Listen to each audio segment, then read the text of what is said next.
Manfred Raufer, I'd like to hear the story about you and your companions in detail. We have plenty of time. As you may expect, I'm not particularly happy to share all this. I've tried to forget everything for the last 10 years. Yet I swear on my honor, I'll be truthful. I wish to release this burden. Please, proceed then.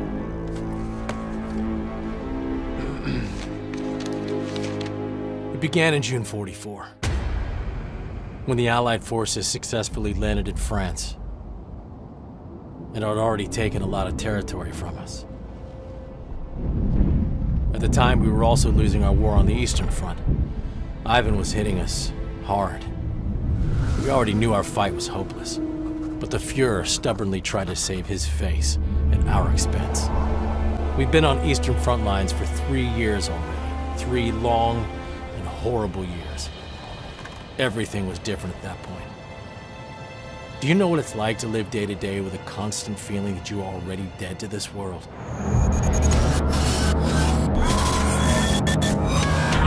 Me and Avold witnessed terrible atrocities during the withdrawal of our forces.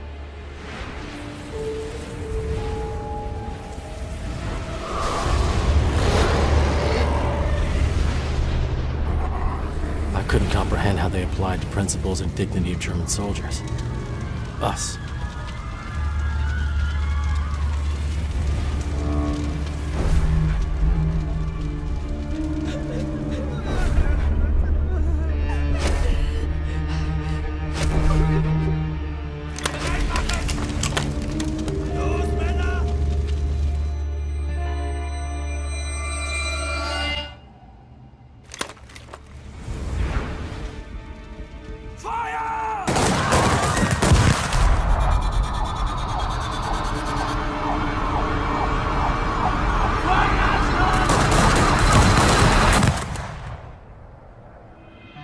I ended up in Strafbataillone, a penal company. And this is how it all started.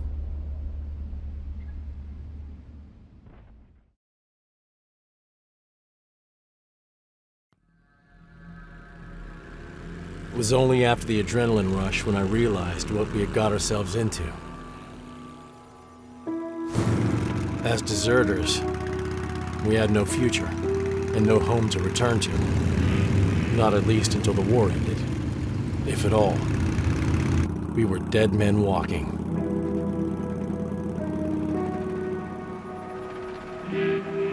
I lost my purpose.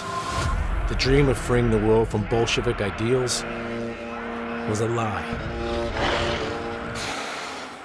When I joined the Wehrmacht, I imagined myself becoming a hero. I was to be nothing but a murderer of the innocent.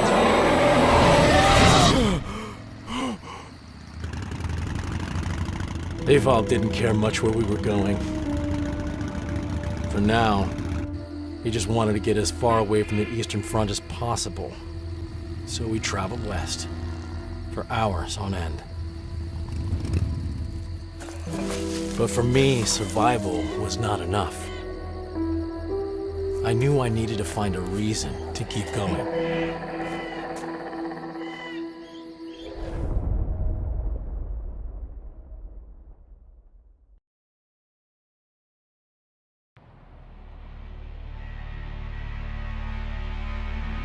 If there's one thing you need to know about Avold, it's that he thrived in chaos. For him, disobeying orders was as natural as breathing. He never cared much about anything. Just lived, trying to enjoy the living in his own ways.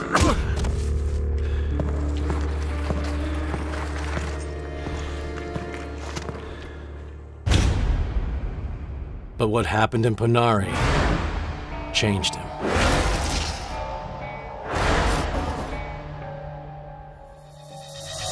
He could no longer ignore the atrocities he had witnessed.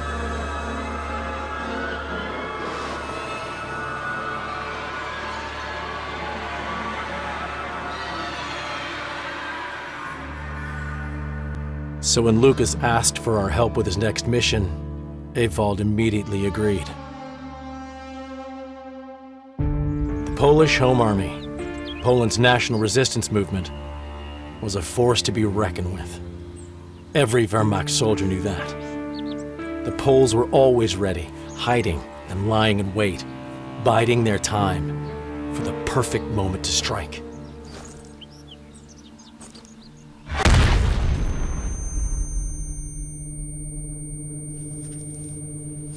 No one underestimated them. Those who did, were already dead. We were told the Polish Home Army was one of the largest resistance movements in Europe at the time.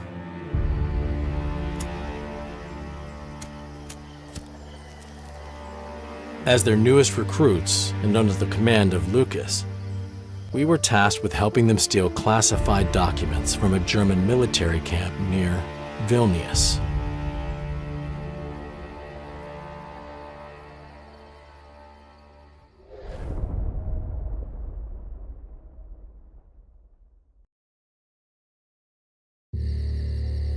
We felt vindicated watching the camp burn. However, even though we proved we could be trusted, the Home Army still treated us like enemies.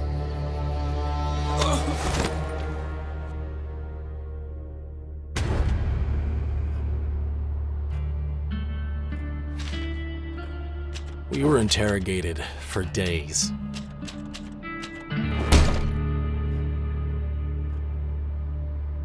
The officers of the Home Army wanted to know everything.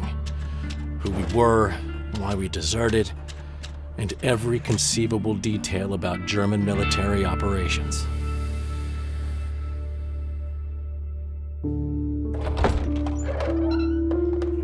Lucas had put in a good word for us, so eventually they let us go. Of course, not because they trusted us. We were simply another asset they could make use of.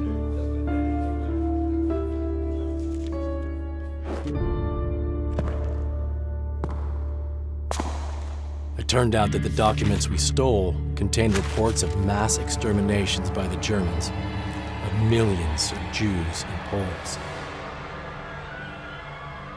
What we witnessed in Ponary was just the tip of this unspeakable iceberg.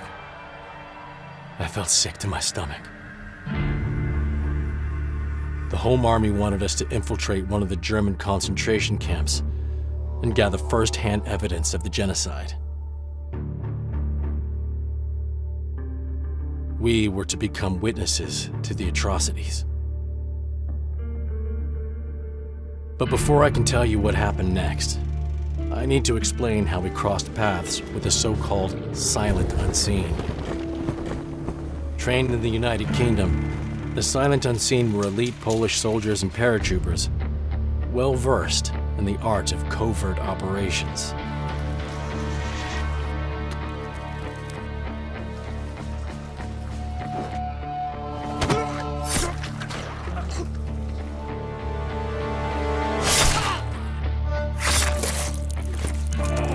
Their motto was to win your freedom or die trying. They were known as Rubble and Lead.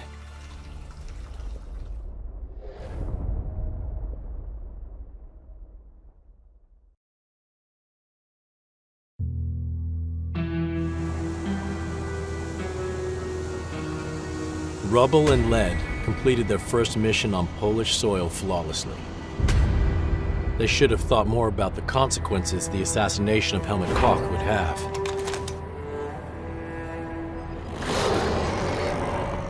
The very same day, all hell broke loose. In an act of vengeance, the German forces randomly and indiscriminately murdered hundreds of civilians and imprisoned many more. They didn't care who paid the price for Koch's death, as long as an example was made. A display of power. And no one liked to show off their power more than them.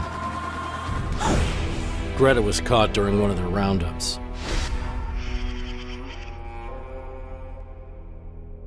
She was imprisoned and would soon be tortured and interrogated. The Gestapo would make her reveal everything she knew, and then they'd kill her anyway. Getting Greta out of prison was a priority. The plan was hatched, a message was sent. Greta was ready to be rescued.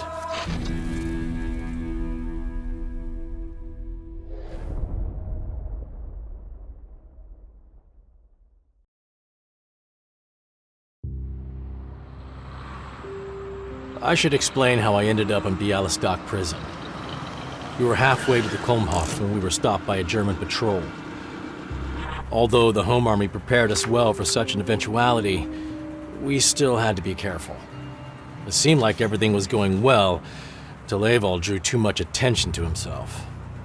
We started arguing, couldn't keep his cover story straight, and that's what made the soldiers suspicious.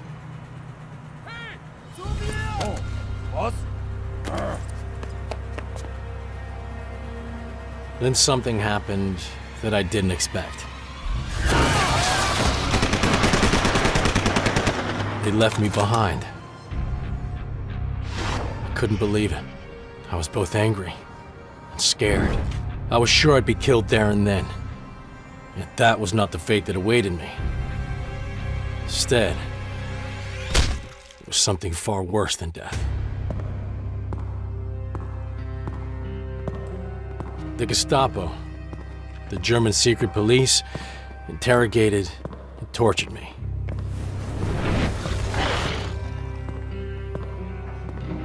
I lost track of time. The tools they used, methods, monsters. They knew how to break a man. They would not let me die until I gave them what they wanted.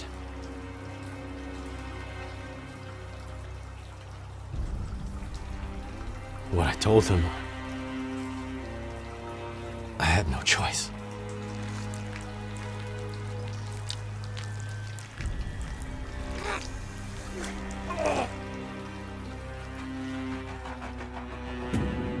Yet somehow, against all odds, I was given a chance to redeem myself. As for what happened next to Evald, I didn't care about that. I was sure our paths would never cross again.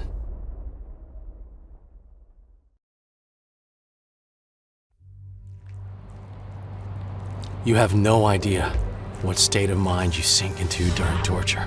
After a time, you become an open book. The Gestapo infiltrated my mind. I wasn't exactly sure what I told them, but I was sure they had broken me.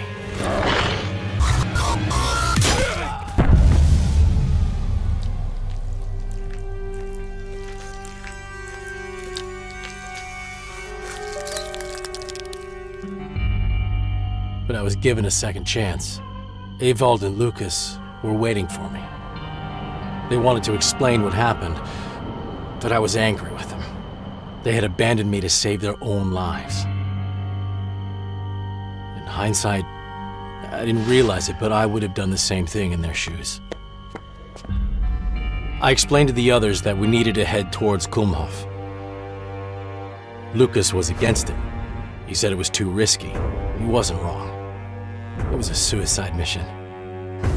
I realized that I could not ask them to risk their lives without telling them the truth, but at the time, it was too much a risk for my own life. I couldn't stop now, so I told the group that I would go alone. To my surprise, Ned refused and said he was coming with me. Why did he decide to come alone? Looking back, I think he suspected something. We prepared our supplies, set up for Kulmhof that same day.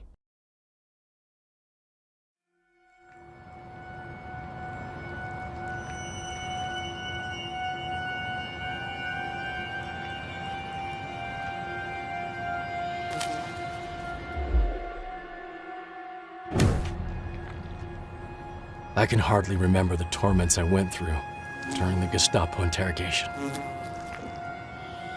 I told them the plans of our mission, why we were headed to Komhof, what we found near Vilnius. Everything.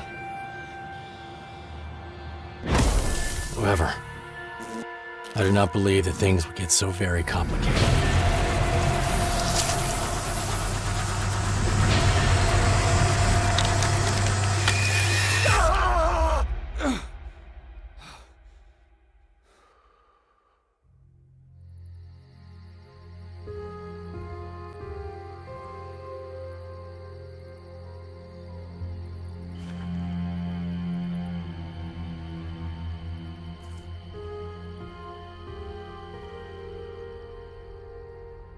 I couldn't have known that the prisoners were going to start a rebellion.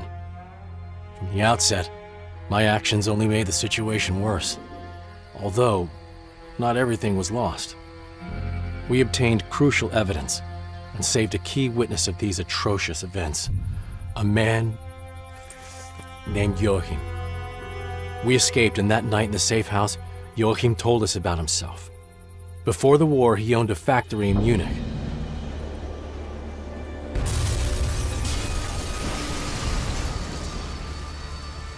But after Kristallnacht, a Nazi-led pogrom against the Jews, Joachim fled to Poland.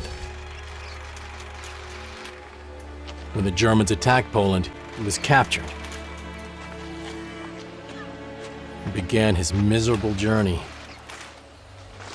from labor to concentration camps.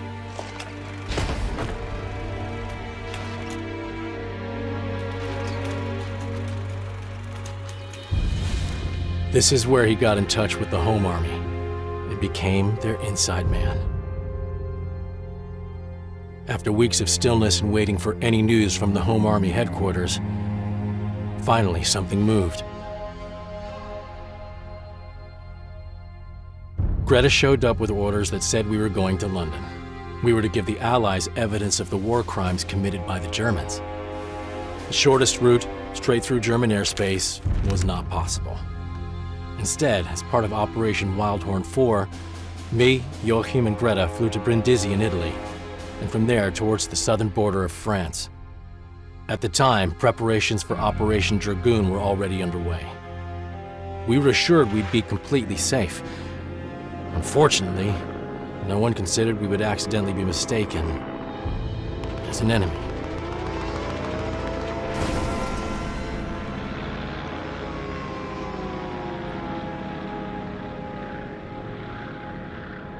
With no radio and a catastrophic fuel leak, we had no choice but to make an emergency landing in occupied France.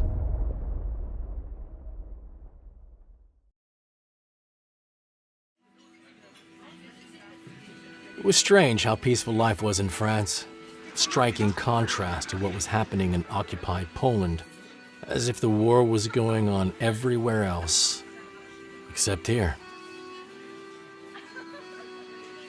But the truth was, the Germans watched and controlled every single movement of its residents.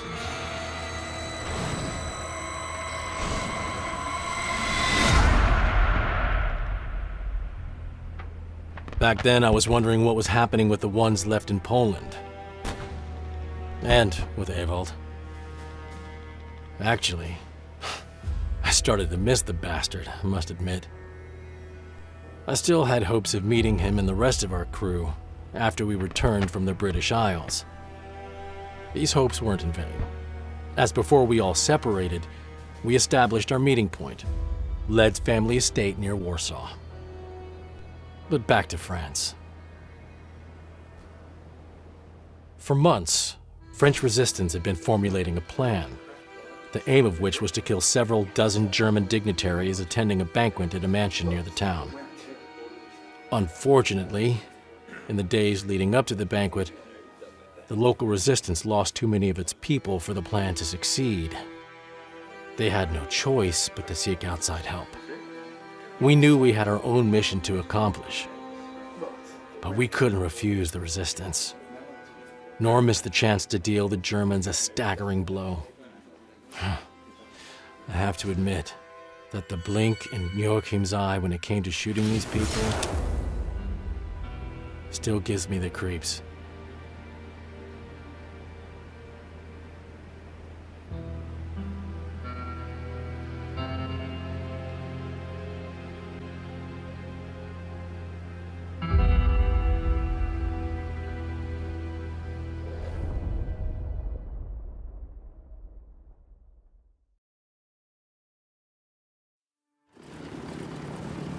The mission was successful. Not wanting to wait around for the Germans' response, the French organized a flight for us to London. We were full of hope and optimism. We'd finally be able to rid ourselves of our overwhelming burden. Like in a fairy tale, where everything ends well, it couldn't have ended any other way. After all, we traveled thousands of miles, fought countless foes, embraced death many a time. Nothing could stop us. And yet, our mission was ground to a halt by petty British bureaucracy. Ironically, while we filled out one irrelevant document after another, the rest of our group was engaged in fighting a more tangible enemy elsewhere. Greta had regular contact with the Home Army. She kept us informed about what was going on in occupied Poland.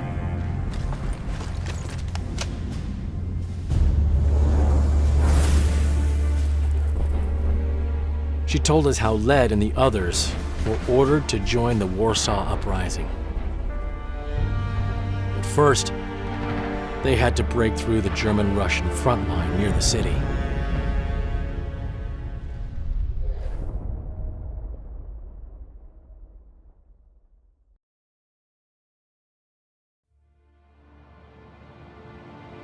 In London, it took weeks before we were finally allowed to meet the Secretary of Foreign Affairs.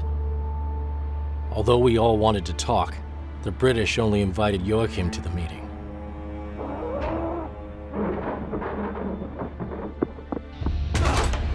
When Joachim returned, he was white as a ghost.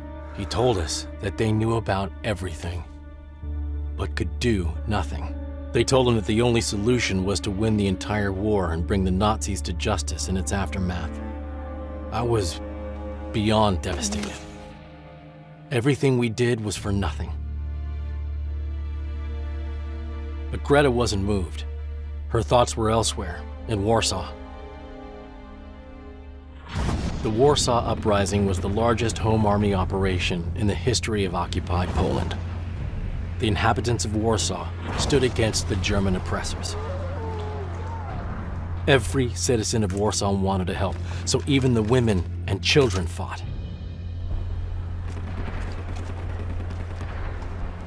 What they lacked in experience, they made up for with courage and hope.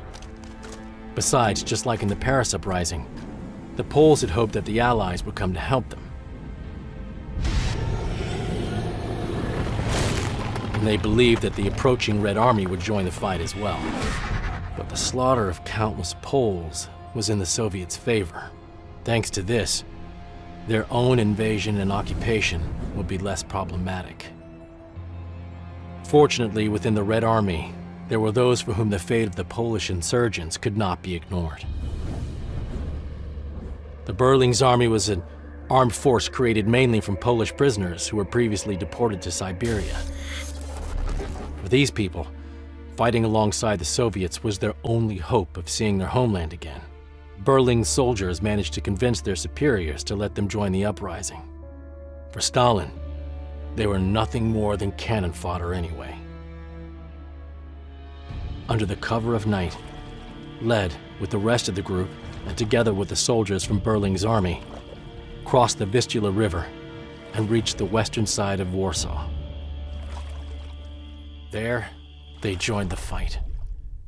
A battle which, despite their hopes, had no chance of victory.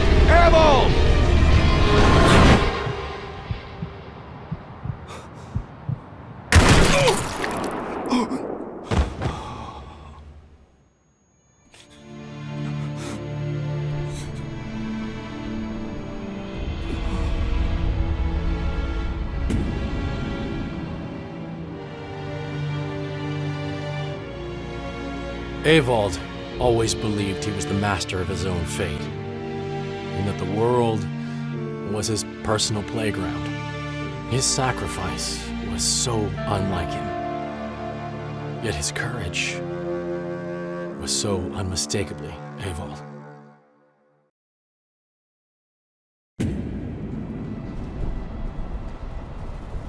The uprising was defeated.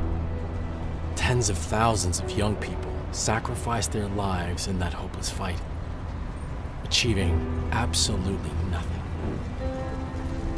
At Hitler's personal request, Warsaw was razed to the ground as a warning to other German-occupied countries who thought of resisting the Führer's might.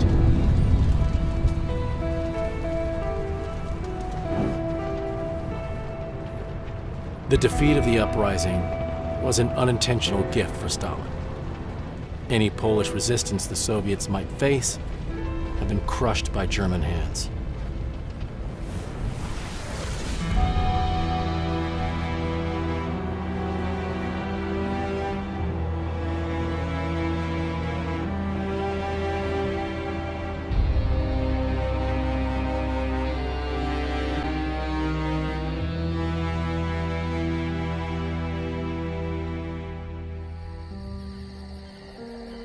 We finally managed to return to occupied Poland.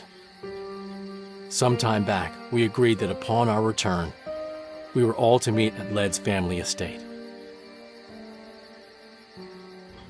It had been a long time for all of us, and our disagreements didn't matter at this point. Somehow it was good to drown our sorrows together. A moment of peace.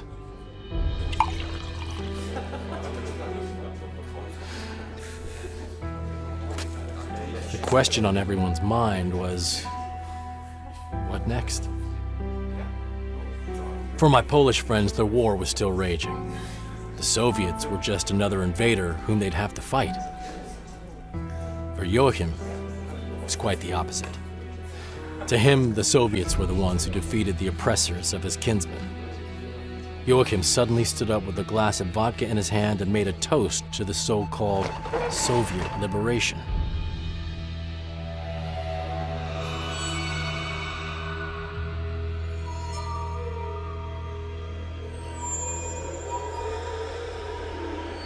Led violently disagreed. Greta told us that Led's whole family was murdered by Russians. A similar fate awaited thousands of other Poles. The only thing that changed for them was the color of the tyrant's uniform. Joachim left in anger.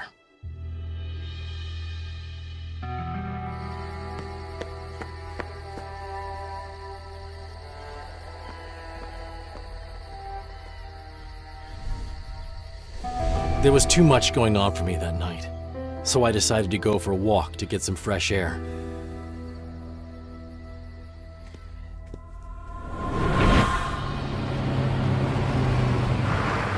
Some time passed, when suddenly a convoy of trucks barreled into the courtyard. It was the NKVD. They stormed out of their vehicles and ran inside. I helplessly watched them take my companions prisoner. How did they find out about us? How did they know we were here? Only we knew about Led's estate. I owed these people so much. I had to find a way to help them, as I knew they would be executed. Just like any Polish partisan captured by the NKVD.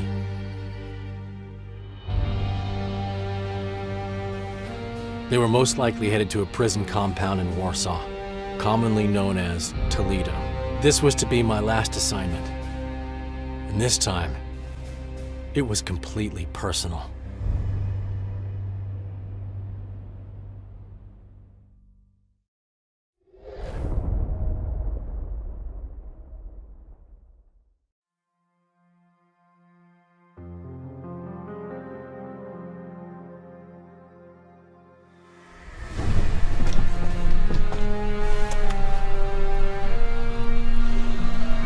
So, 5 of you escaped the NKVD. And what then? Then we separated. Each of us had a different idea of what happens next. Besides, it was easier not to attract any attention being alone. We promised ourselves we would meet again, but that never happened. After I fled to the US, I managed to handle myself in the new reality. Nonetheless, I spent the last years trying to find out how my friends were doing.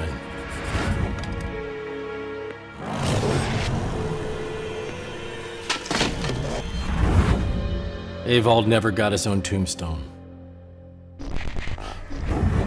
His corpse was never identified. I felt bonded to the guy. This is how sharing suffering works on people.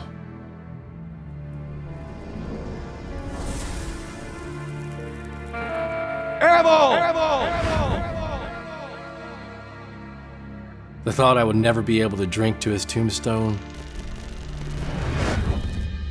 it still hurts today. And this Greta lady? Greta, stubborn and proud as she always was, stayed in Poland and continued to work in conspiracy. In '46, after the war ended, she was recognized as an AK vet and imprisoned. I've been told she refused to sign the forged statement according to which her commanders were collaborating with Germans. Sentenced to death in a ridiculous trial. Executed shortly after. Frankly, I miss her attitude. She was a great person. Leonard, Led, well, after he got better, he went into the forests with other partisans to continue fighting the Soviet occupation. Just a week after his group was compromised and eradicated, his trace appears in England. One of his silent, unseen companions told me that Led became some sort of mercenary and went into Africa. No idea what happened next, and where he's at nowadays. What about this Lithuanian? Lucas? He was eager to go back to Vilnius, but Led managed to convince him to keep fighting. Based on what I found out in England, it's most probably went with Led there. But I don't think he's become a mercenary. If he's still alive, he's probably smuggling something somewhere.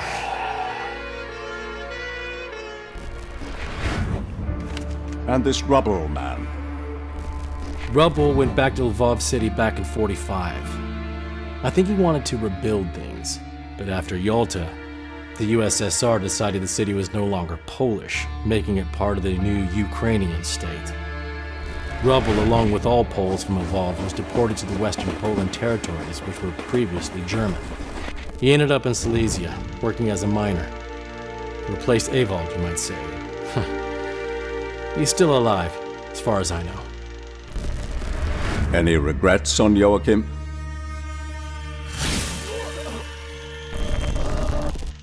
Nah. He got what he deserved, right?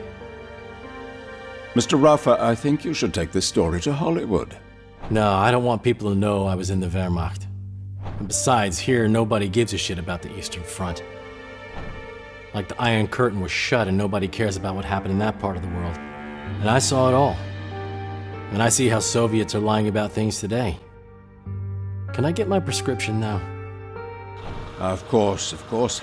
I hope you're feeling better after sharing. Yes. I think I do feel better. We may finish for today. So, see you in 2 weeks, as usual? Yep, as usual.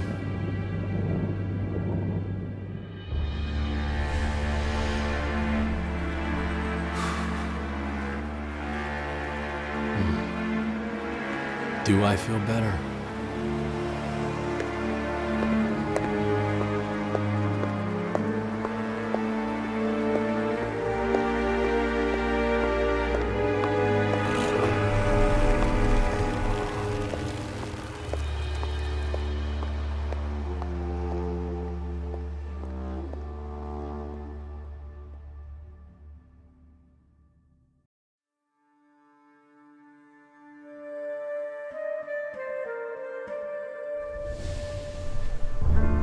So, 5 of you escaped the NKVD. And what then? Then we separated. It was much easier to move around the occupied territories alone than in a group. And each of us had their own expectations. I managed to flee to the US. For several years, I tried to build a new life, but at some point, I just had to start looking for what was happening to my friends. I made some progress, but suddenly, you people appeared on my doorstep and brought me here. Alicia Hetman, known as Greta. What do you know about her story after you separated? She continued to work in conspiracy. But after 45, and after Yalta, when it became obvious that Poland stayed occupied, she managed to flee to the west. The most probable version I've heard is that she became an anti-communist activist in France. I believe France needs such people nowadays, huh? Let's stick to the fact. What about Leonard Sokolovsky, aka Led? Last time I spoke to him, after he recovered a bit, he was eager to continue fighting. Found his place in an active and relentless AK cell. I never heard about him again, but I do believe he's still hiding in the forest, making Soviet lives harder. What about Lucas Yanis, the Lithuanian? Lucas. He told us he was going back to Vilnius to work something out. The only thing I found out he managed to work out was a Soviet bullet in the head. He joined his friends. Probably just as almost every AK soldier I've met. Jan Guzevich. Do you have any information about this man? He was the only one of my companions I met when I managed to travel to Poland 2 years ago. He was a mess. He couldn't go back to his beloved Lvov, as after Yalta it was handed over to the Ukraine. He talked a lot, but I saw the man was dying. Last year I got a telegram from his family that Jan drank himself to death. And Ewald Faber died in Warsaw. You sure about this? Yes, I am sure. My friend saw it happen. Ewald never got his tombstone. Ewald! His corpse was never identified, but I'm sure he died. Otherwise, I'd do everything to speak to my friend again and reconcile. Fine, Mr. Rafa. That's all we need to know right now. You never asked about Joachim.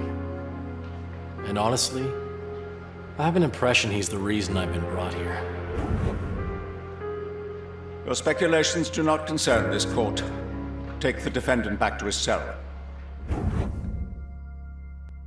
Considering all your sincerity, after hearing witnesses, this court was able to find humanity in you, Mr. Rafa. In our eyes, you redeemed yourself. Therefore, we proclaim you not guilty.